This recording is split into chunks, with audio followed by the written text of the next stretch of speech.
Ada dua video yang gue mau kasih lihat ke kalian hari ini. Dari tahun 2022, Menteri Kesehatan telah memohon untuk diikutsertakan dalam uji coba vaksin tuberkulosis. Itu Menteri Kesehatannya siapa, Bu?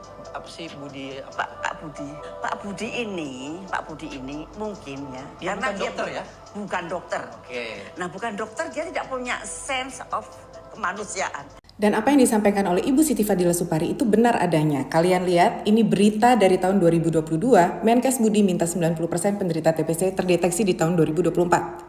Aku baca di paragraf 3, dikatakan Menkes Budi pihaknya sudah membuat protokol yang baru kerjasama dengan berbagai asosiasi dan organisasi profesi, termasuk juga mendorong dana Global Fund agar terrealisasi lebih cepat. Global Fund itu adalah ini, yang mana tanggal 19 Oktober 2024 dilansir dari website Kemenkes sendiri, Indonesia terima dana hibah Pandemic Fund untuk penguatan respon pandemi senilai 24,9 juta dolar Amerika Serikat.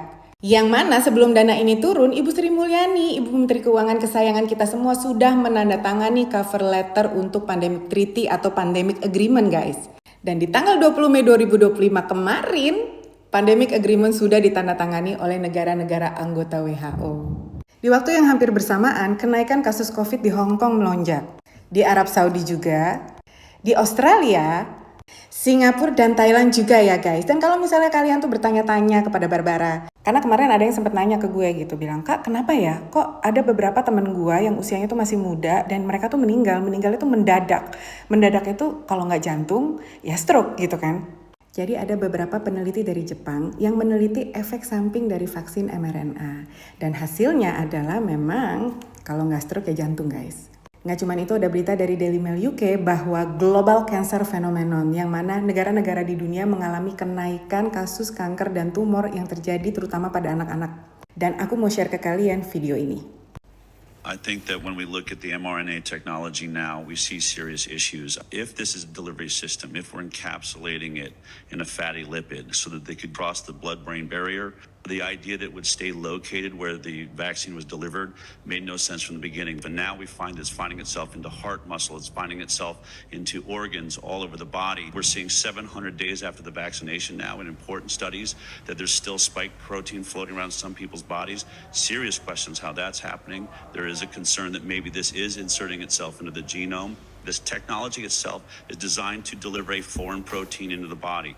If it delivers that to the heart, the immune system is attacking it, and it starts attacking heart muscles. Once you've hurt the heart, there's no mending that. That is a scar that is there forever. The death rates are very high within the next 10 years of anyone that suffers myocarditis, pericarditis. This technology appears to not work the way we want it to. I think we're seeing rises in cancer that we need to look into. I mean, there is so much. We've seen the death rate, the all-cause mortality didn't go down once we delivered the vaccine. It stayed constant. For all of these reasons, I can, and the work that we do, we are calling for this to pull the recommendation on children right away. We're calling for this mRNA technology to be reinvestigated. It is not safe. Sekedar mengingatkan, pemerintah kita punya Undang-Undang Nomor 17 Tahun 2023 yang mengatur tentang kesehatan. Yang mana kalau kita tidak patuh, dendanya adalah 500 juta rupiah. Jadi jangan bertanya kepada Barbara, ya Kak, kita harus gimana? Kak, kamu vaksin apa enggak? Jangan bertanya seperti itu, nanti aku kena denda 500 miliar guys. Kalau enggak nanti aku masuk penjara guys, gitu. Dan kalian juga nggak boleh. Jadi kalian harus patuh kepada pemerintah, Kemenkes dan Kemenkeu. Karena kalian harus ingat, dana hibahnya itu udah turun. Oh, jangan lupa satu lagi, harus patuh kepada Bill Gates. Itu juga dananya sudah turun.